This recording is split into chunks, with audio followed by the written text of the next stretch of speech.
Good afternoon to our guests today. Welcome to our talk show regarding hybrid meetings and the future of the events. It all started in March 2020 when, in a very short period of time, companies switched to working from home while countries were locking down.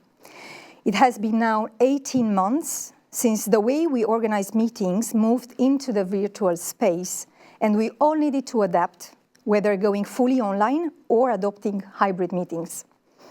The disruption was very violent, and it required new skills and infrastructure in a very short period of time. And this brings me today to our topic, hybrid meeting, our new reality, and are they here to stay? Together with me today, let me introduce you François Lafont, CEO of the Luxembourg Business Events, which is the Luxembourg Convention Bureau of the Grand Duchy, official representative for the business event sector in the country. Next to him, Carole Platz, Managing Director of Emotion Event Management, an event communication agency based in Luxembourg that has been providing event solutions for over 17 years. Jane Barton, President of IMA, International Management Assistance, a global network for management support since 1974.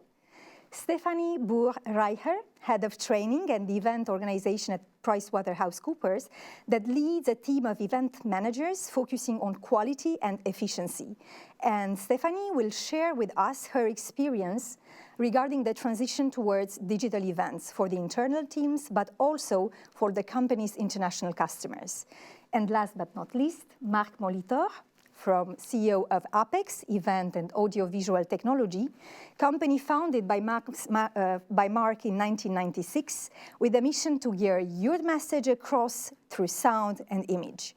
Hello to you all, and thank you for being present with me today at the Novotel Kirchberg. And for the people joining us online, please do not hesitate to send us questions and/or comments in the chat box. They will be addressed during the entire discussion during today's event. So before starting, I would just like to invite François Lafont to bring us into the topic of today. And the question, François, I have for you today would be, how did you and your team experience this big change that happened to us in March 2020, and mainly, what were the challenges that you have to face, and how did you address that? Yeah, thank you so much, Adriana. And for sure, it was very brutal, unexpected. For this last 80 months, we really have to adapt very quickly.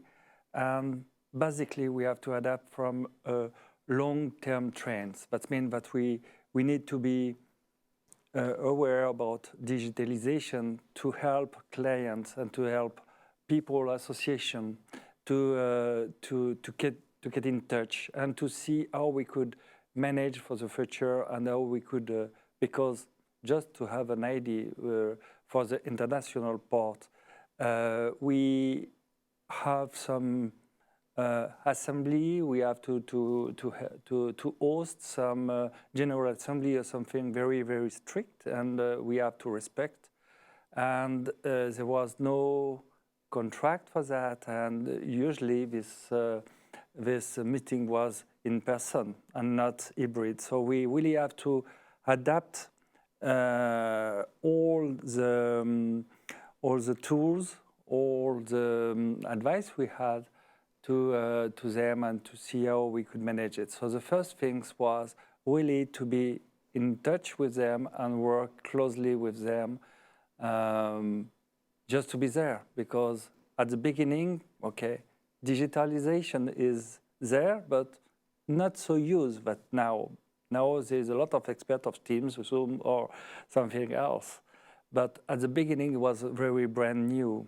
And we have a lot of questions about that. And for General Assembly, for meetings, for share experience, for association, or also for, I don't know, but maybe for training sessions should be very difficult to adapt. So we really have to be close for the clients, even so we couldn't have the contact. Right.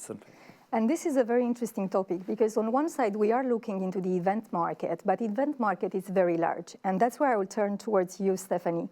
And it will be very interesting to share with us, how about the training experience? How did this change disrupted the way you were delivering trainings? Yeah, of course, yes, because maybe you know that PwC is a firm that is investing a lot in continuous learning because it's key for our clients also. So with some figures, before our crisis, people attended 5 to 10 days a year of trainings. So we have been taken by surprise. Even if we had the chance to have the Google Suite ecosystem since some months before the crisis, so since January 2020, we entered in Google. So the technology was a little there, but we are not very skilled to use this. So at first, we have digitalized everything and just broadcast some physical trainings. But at the end, after some weeks, we discovered that it was not really user-friendly for participants because attended a training of 4 to 6 hours only by looking at the computer was not really productive. So after some weeks, we have worked a lot with our experts, IT experts also, to leverage on WebEx also, because we used a lot of WebEx, but to review the format of trainings, to put them more interactive sessions, to gather everybody on the screen and not only by sharing some slides that are just broadcasted. Then after, once we had the solutions, the AV equipment and the tools problems, it was more an issue regarding the capacity and the upskilling of trainers and tutors to be also at ease and to leverage on their experience to animate such trainings, because it's not the same to be on stage with a physical audience and to train people and being behind the computer and to try to gather this experience and to transform this to a training experience. Yeah, and it's true that I do remember, and I think it was the case for all of us. You know, at the beginning, you had this meeting because everybody was with the camera off, and you had the trainer that was supposed to deliver the message, and he or she was speaking in front of like nobody. And then as we moved on, we start having some rules about when you do a video call, then you have to be online unless if it's required differently. Yeah. You were speaking about training people and getting the skills. And I will have a question for you, Jane. And the question would be, how did you experience this change? And especially as representing the management assistants in Luxembourg, how did you do to acquire these skills very quickly? Well, of course, a lot of it is learning by doing. It's a bit like Stephanie just said. You try and find as many tutorials as you can on YouTube that tell you how to manage breakout rooms. You test it with colleagues because you can't test it for the first time with clients. So, of course, we also did this within the IMA network, but also with colleagues at work to test how to use breakout rooms, how to start the meetings on time. But one of the biggest challenges is also training clients to use the tools, training managers to use the tools so that they can actually start a meeting and end a meeting. It's also the etiquette of the meeting, like you say, asking people to keep their cameras on, but also using like the hands up thing to say you want to say something so you're not always interrupting somebody. It's a huge difference. If you're together, you can see if someone wants to, from their body language, you can see if someone wants to say something, but far more, you see if someone isn't participating and you can bring them into the discussion. If it's virtual and someone's hiding a bit, it's far more difficult to bring them in. And so we all had to learn this, to look out for body language and this sort of thing. And just improve. I mean, Zoom, we used a lot of Zoom, and that got better and better as things went on as well. Another huge issue we as management assistants had to deal with was trying to solve other people's technical issues. You know, poor internet connections, where actually we can't really solve a great deal, but at least then to try and help them. And for bigger companies, one of the big issues of organizing virtual meetings was time differences. Scheduling so that it fitted in with the different time zones. Because normally these people would have come to a meeting, you wouldn't have that issue. But here suddenly you are having to arrange meetings with Philadelphia or somewhere. So you've got to check the time zones and get everybody and make sure that it's clear in the meeting invitation which time you mean. So quite a lot of challenges. Which makes it a very complex subject, because we were speaking about training ourselves to do the meetings, but in the same time, the people that were delivering the message, whether it was internal, inside the company or outside, they were facing some challenges as well. Yes. And I will invite you, from your experience as event organizer, what were some feedback from your experience as event organizer? What were the new requirements you got from your customers? So thank you, Adriana, for the invitation, first of all. Yeah, the new requirements from one day to the other. Our clients still wanted to do events, but asked us to find another solution to meet their customers, to meet their employees, to do team buildings. So actually, we had to reinvent ourselves. It was like a challenge from one day to another. So what are we going to do? And as I think you said, Stephanie, it's learning by doing, first of all. So we contacted our technical team we are working usually with, just to get help, just to get some information. What could we do? How can we do it? And we had to develop new concepts, new ideas, and look for other possibilities. And what was quite important is to find ways to still get the attention of the participants in a virtual or a hybrid event, because it's the networking isn't there anymore. It's not the same. The real one. It's actually not the same at all. So we had to answer to their needs in another way. We are used to do live events for 18 years now, so but with the time we learned a lot, and now today I just can say that most of the events clients are asking for a hybrid solution, because they still want to offer these virtual possibilities to their customers, even for staff parties, to their employees. That's something, yeah. When I heard that the first time, I said myself, but they would like to go out now and do networking again, but they would like to offer this possibility in a way, like, for example, if they won't attend, they will get a dinner box delivered at home, can eat at home the same plate than the other participants eat on site, and even be connected and see what they do and speak together. So yeah, there are actually new possibilities, and it's quite interesting. Something new. Definitely. I think we have already a question from our audience. Yes, hello. I have a small question for the audience, maybe for Jane or for Carol. What would be like the estimated organization time when setting up a hybrid meeting, in terms of organization, time needed or time spent to get it organized? Thank you. Well, Depends on the meeting. I was going to say, how long is a piece of string? Yeah. I honestly don't think that you can put a time on this, because so much depends on the desired outcome, the number of participants, are they experienced, have they already had these sort of meetings? How long do you need to organize an ordinary meeting? And it's the same, if not a bit longer. So you just have to really first define your objective, and then define how you want to achieve your objective, and then you can start setting up your planning. Carol, do you want Yeah, maybe to? I agree. Okay.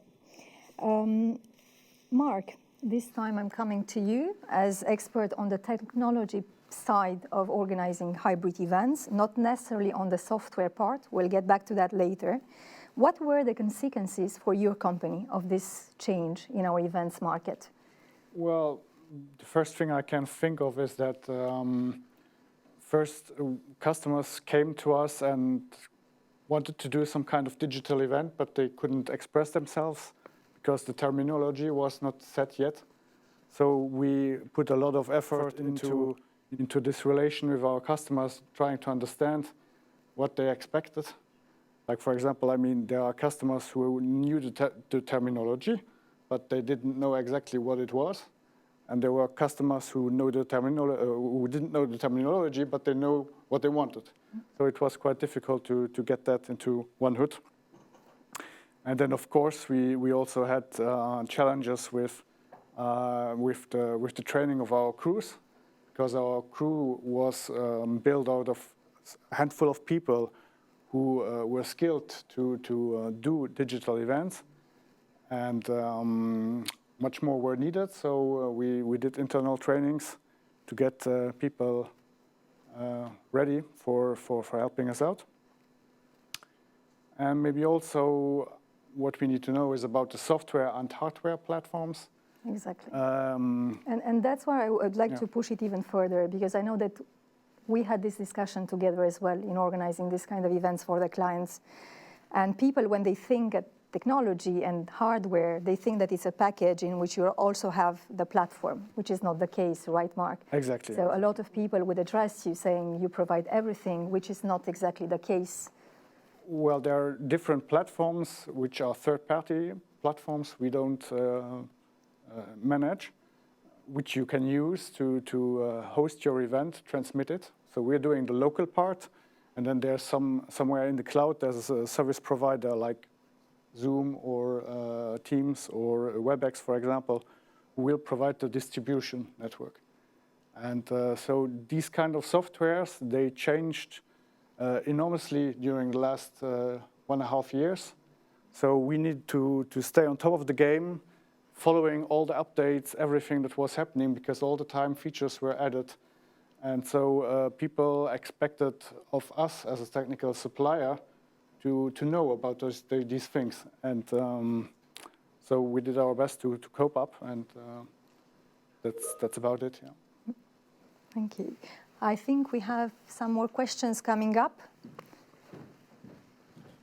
Yes, following the technical aspect from Mark, first question that pops up was, is there like an ideal number or size when organizing a hybrid meeting, Mark?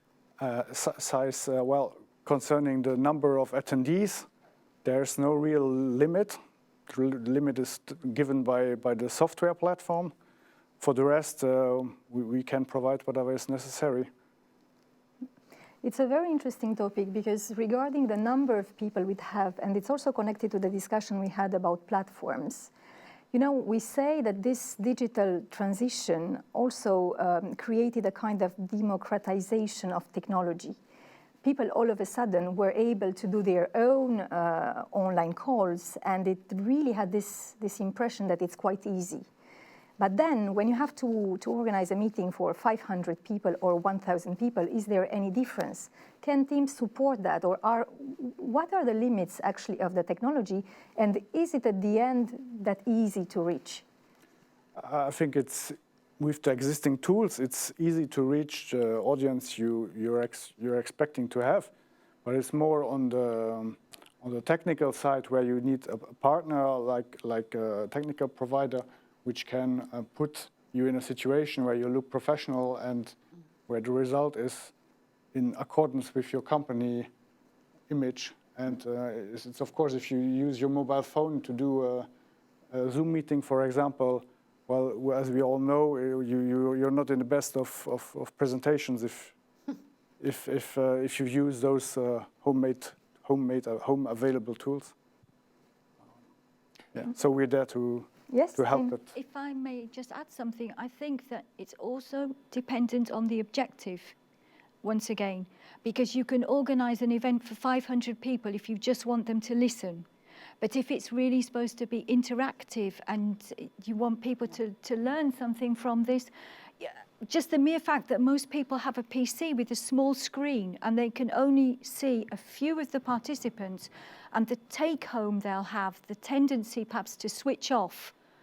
So it really depends on what the aim of the meeting is, not just the technical aspects. The technical aspects are there, of course. Yeah, I pretty agreeing with this part that's been, but the topics and what we need at the end, what will be the future of the people who are just viewing or the presentation after that. This is a topic we have to find and to see what is the result at the end. So I believe that for now, Mark, I don't know if I'm correct or not, but I saw that there is an event with 40,000 people in the same time, just to deliver information and give for 20 minutes of minutes, like just an input. And so, of course, it could be a lot of people, but interaction, networking, and topics and what we really need to do at the end of the event is more important. And I believe it's the same for training. So you could have a plenary, but at the end, what is the objective? But I think that more than ever, because I come back also to the questions that you had before, Jen, is that preparation and kickoff are very important in constructing the event or the trainings, because we have to build fit-for-purpose events, whatever the format, it's in person, physical, hybrid.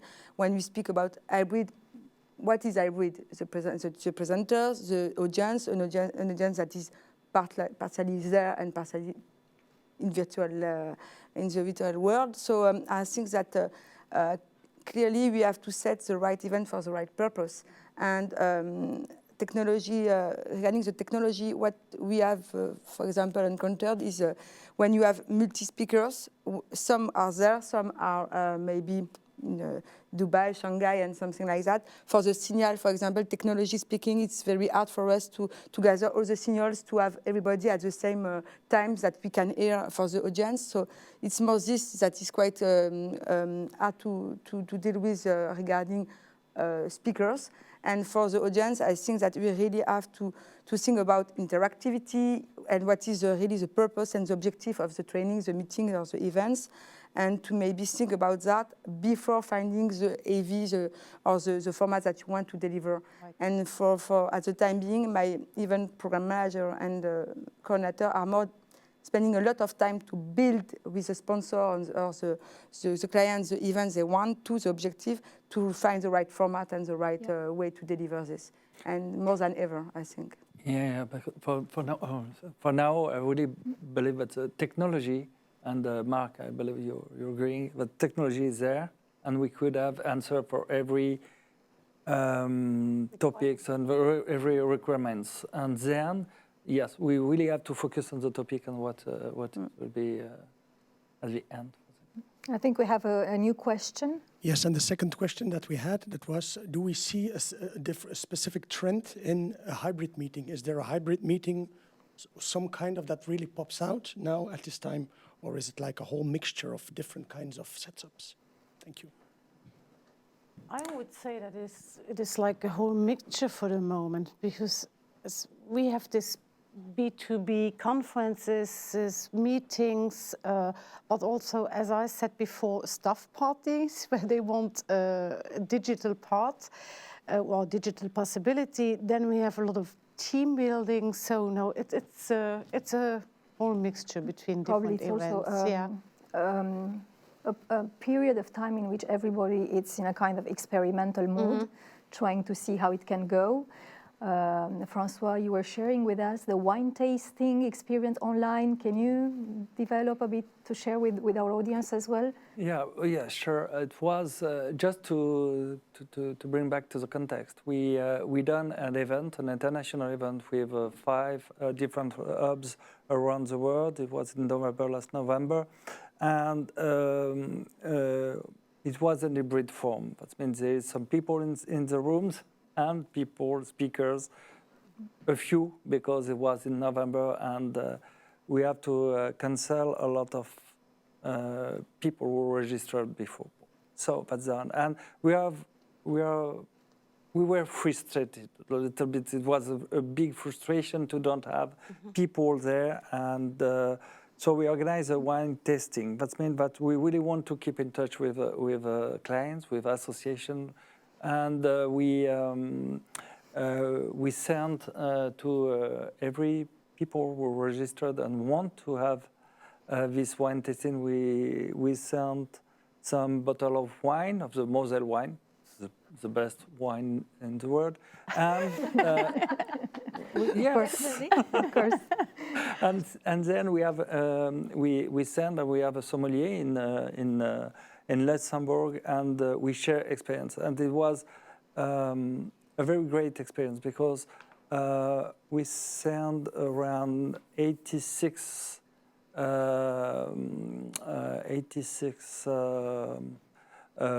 échantillons, and we have 86 persons who are watching and interact during the wine tasting performance for the sommelier. So it was good things to do. It was some interaction.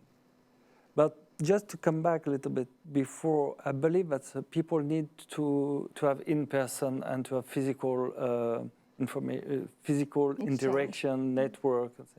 So I believe that, but I don't know if you're agreeing with me, but the event will change after a few months, and we need to have more interaction events than to have like some events were very precise and give information.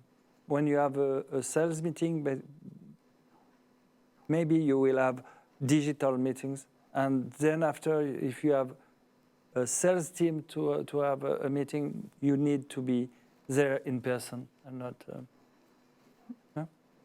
I think that one of the challenges also, it's actually when the people do not know each other. Because at the end, if we think that, I mean, if we could put it in a conceptual frame, the purpose of meetings in general are, number one, to deliver a message, number two, to network, and then number three, to make business. And I think that probably the most challenging aspect of hybrid meetings today is this networking part, and how can you engage? And if you have people, and I'm coming back to you, Stephanie, newcomers in the company, and you can't really meet physically, how do you engage with them on the online environment? So it's a very good question, because we will onboard in 1 week more than 200 new joiners. And what we will do is a blended solution, because we will spend 2 days virtually and 2 days physically. And that's why we discussed just before this show, because for us, hybrid is also not only the event itself, but the solution and the programs that we can deliver. So for this, for example, we have built a combination of hybrid and in-person events. So they will join physically for the first day, then after they will go back home, because the new way of working is also to work from home, and it will stay. Then after they will come back again to connect and to network and to have team building in person and not virtually. And then again, they will be delivered virtually some content. So I think that for us, even if it's a mixture of everything now, we really think about offering a blended solutions. So it's to be adapt any solution to the purpose and clearly the objectives of the meetings, the events. So and it's very important to have this discussed with the sponsor and understood by the event coordinator or programmer, because clearly we have to be the experts now for finding the right solution for the right needs. And I think it's very, my team is very enthusiastic for doing that, because I think you are in proximity with the leaders and to speak with them more than ever also. So it's a new challenge also for that. Very, very interesting. But I think, if I may just add, I think you're right that it's very important to know the people, because I've heard from webinars I've attended that generating business as one used to do has become very difficult without being able to travel. That to actually generate new business, meet new clients, this sort of thing is very, very complicated in a virtual way, and also depending on the company, the countries you are interacting with. Okay. So. Thank you. I would like to move our discussion on a more pragmatical side of hybrid meetings, the cost, the budget. And it is true that we, in general, people think that this will make enormous savings. Is this really the case? What do you think? Carol, I will invite you maybe to start giving your opinion on the subject. I'm thinking. Okay. Yeah, savings. Let's say that if you organize a digital event, only digital, a virtual event, it is cheaper because you have no catering, you have no site venue location, you have no furniture and so on. When it becomes hybrid, yeah, you have to add some costs for the technical hybrid part. The technical part, the service provider, the installation, but depending on the event, you can reach more people. The audience is bigger. So if we look on a let's say, return like, on for investment, example, an international conference, before maybe people only had the possibility to attend in person the event. Now they, for example, a conference during 3 days, today they can decide, I just would like to attend one day this subject, this conference, because it is really interesting me, and so they don't have to travel so far, but they can participate virtually from home. The participation fees are not so high, and so it has an added value for me. There's some, for me, the basis budget is higher, but the result could be higher as well. François, you wanted to add something? I fully agree with that, but we really have this about monetization of conference, like when you have some participants who pay fees to be attendees and to attend, and it could be like a new way to commercialize your conference. You could have only one session to pay it, or maybe you could have some courses after, and you have a long time tools for the contents, because content is more important things. And you could, as like a Spotify, have a Spotify event and have your conference, and every day you have a new conference and new information. So you could, for example, like for the international events that you and your team, you are quite used into attending, we do know that a lot of business events that would take place in Berlin or Frankfurt moved entirely online last year. Did the cost of participation change? For us, yeah. It was. In which sense? It was for our participation. It was less expensive, but the result was it was not so bad, because it's at the beginning for the first contact, for the first things, for the first meeting, it's good to have this maybe this hybrid solution or this virtual solution, because okay, we have a discussion, we could go and we have a global vision of what the association expect and what we could do and how we could attract this conference in Luxembourg. And it's good to have this first meeting like that, because we don't waste time for people and for us and for traveling and etc. But after that, when we have a discussion and when we have to go deeper, it's always good to have people in face-to-face. We talk with Jane with this experience, and the last time she met Lina, as she was there, and it was good to have this communication, because at the beginning it was only virtual. Yeah. So the fees, the contact, and the first part is important. But we really need to have what is done, not during the show, but after the show and before the show. And it's the same there. At the beginning, we talk a lot all together, and I believe we will talk later on. So it's very important to have this, and it's not about money, it's just about creativity, spontaneity.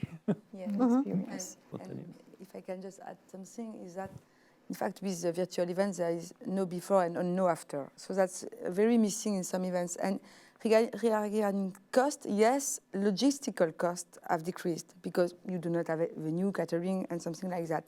But you have to be innovative. And to be innovative, you have to invest in content management, in new tools, technology, and this is not free, and we have to invest on that. Some new to be also to reimagine the possible in virtual, because to be distinctive enough to have some adhesion of your participants. And I think that even if at the very beginning we saved some money because we just transposed from in-person to virtual, so all the logistical part was free, but in backstage regarding all the technology, but also the time of producing by event coordinator, event manager, to prepare, to make some rehearsal. So it's very time consuming. And this is also a cost that has to be taken into account. That's why I think that a lot of people think it's cheaper to be virtual than to be in person for some events or meetings. It really depends, once again, about what you want to share and and the return on investment for me sometimes is less important in virtual than in in-person events, because if you invest some money in your before and after the events, you have some really a good return on investment regarding the client acceptance or the people engagement, for example, for our employees. So that's why it's not only a logistical cost, but also the event return on investment challenge in itself. I found a quote from the C-Event product manager, knowing that C-Event, they position themselves with one platform that does events, and he was saying that actually hybrid meetings will lower the entry barriers to different events, so it will give more access to content. However, the question for us today would be, is there a price to pay in terms of engagement? And how can we actually make sure that the people on the other side of the screen, they are really engaged in whatever we are trying to deliver as content, and they, that they don't put the camera on hold and then they go to do something else. Well, if I could say something, we're organising an international event next March, and it's going to be hybrid.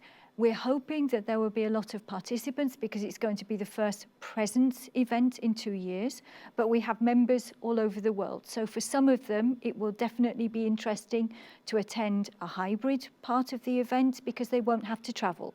Also because we still don't know, will people be able to travel next March? But what we've said to ourselves is we have to work on, and this is like you said, the content, there has to be like the present experience and the hybrid experience. It can't be that the people who are paying to attend virtually are just watching all the people in the room moving about and interacting in the training session. So it makes a lot more work, but you come back to the objectives that you're aiming to achieve. And of course, one objective is to attract as much interest as possible, but it has to be worth their while. Because if after the first break or after the lunch break, half your virtual attendees have switched off, then you're going to have a lot of criticism afterwards. So it's complicated. Yeah, actually you have to organize 2 events in one. Yeah, Exactly.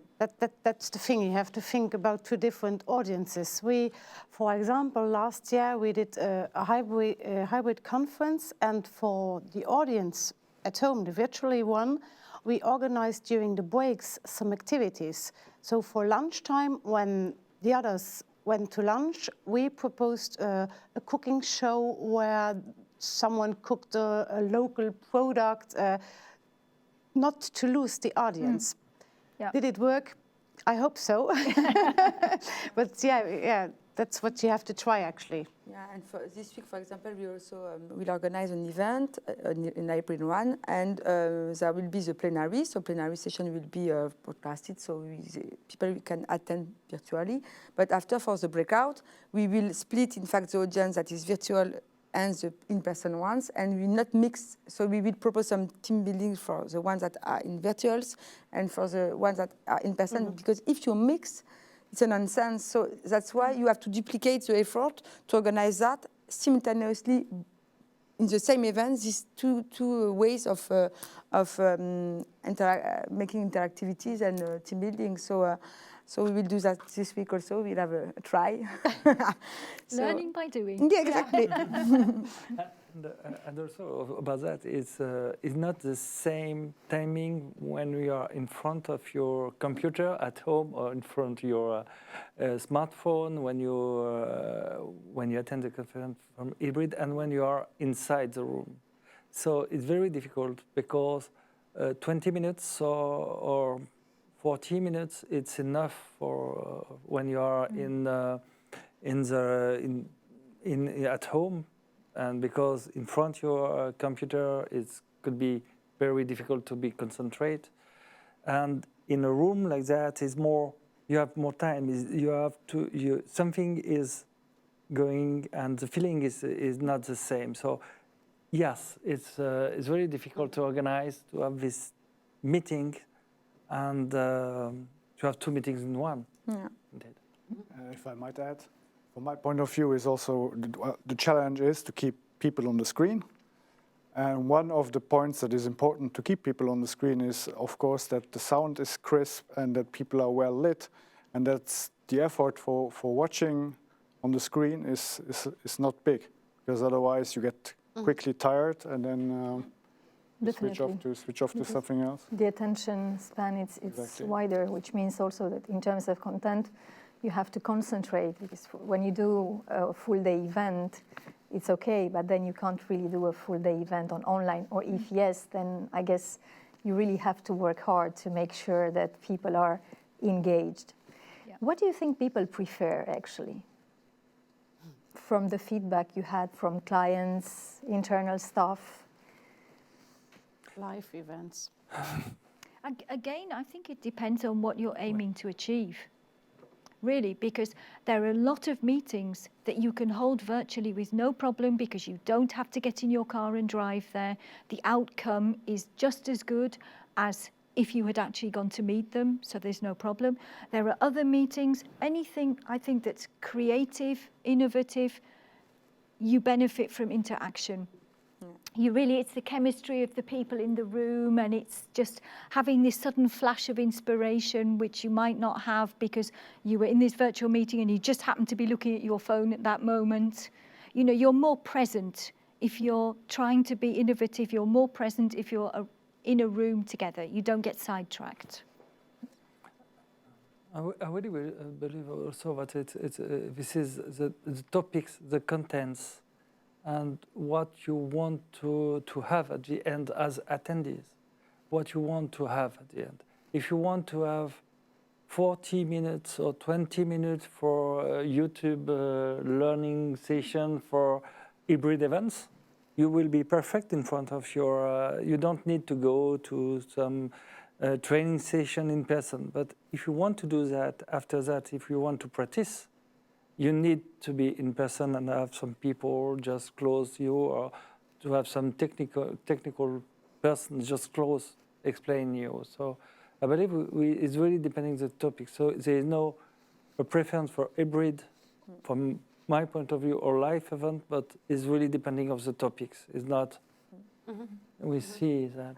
And I think that once again, people do not want to lose their time. So I think if they are convinced that it will be a more favorable experience to come in person, because you will be able to network, to meet some people, to discuss also spontaneously on some topics, they will come. But if they just come just to be fed by some passivity and to have just a presentation, and that they could have followed either in live or something recorded that they can follow when they have time. So the feedback that we have is that for the time being, people want really to spend time when it is usable for them, and it's the user experience is really key to have this as a success factor for the solution that is developed. And I think that for us, it's really a key indicator. Did you lose your time or not? Yeah. And this is really the question. Okay. As we move forward with our time and getting closer to the end of today's session, a question for each of you. So are hybrid meetings here to stay? Definitely. Yeah. Yes. Definitely. Percentage, hybrid, live, or is this the new way of doing meetings? Would this be the main type of events we'll have to organize next year onwards? François? For me, there will be virtual meeting, hybrid meeting, and in-person meetings. And as you said before, it's like you have tools. You have a lot of tools around you, and you will play with these tools. You will play with, okay, I could do a hybrid meeting because there is an international meeting for 1 hour or 2 hours. We could do because we have this solution.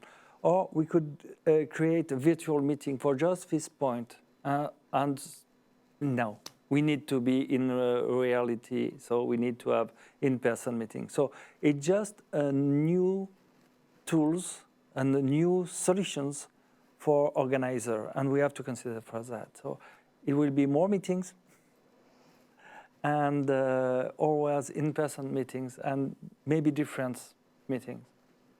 I think also, although the travel industry won't want to hear it, but I think companies are under a lot of pressure to be more sustainable, to reduce their carbon footprint. I would have exactly the same. And there are going to be more hybrid meetings simply because then they don't have executives jetting around the world who arrive with jet lag, who spend hours and hours more or less uselessly on a plane.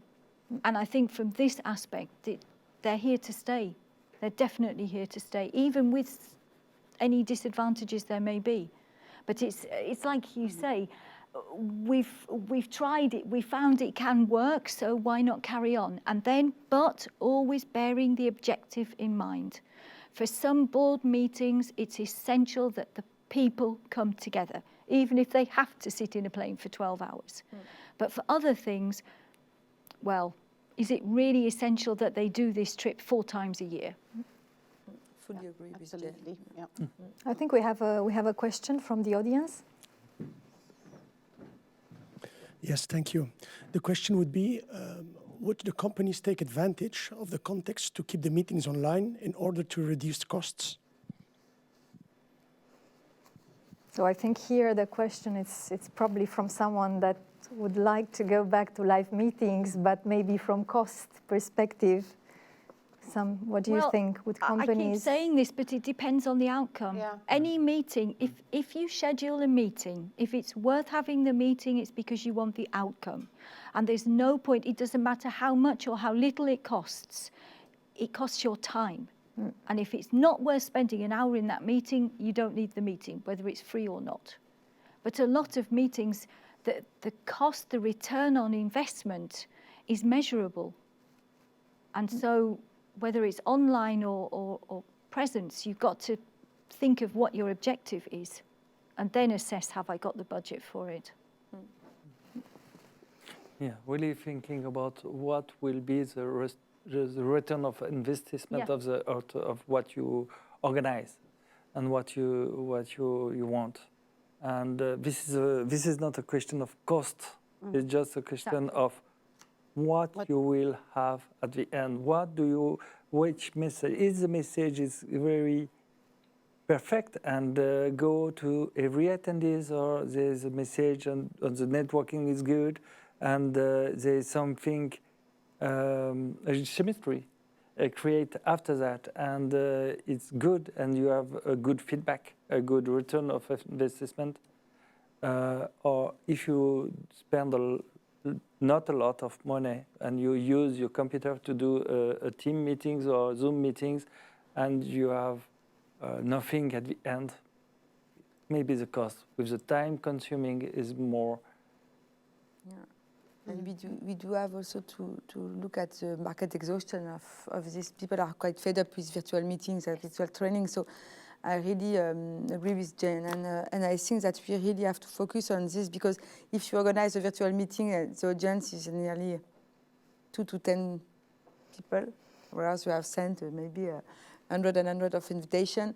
You can think that yes, it's no cost, but it's no impact also.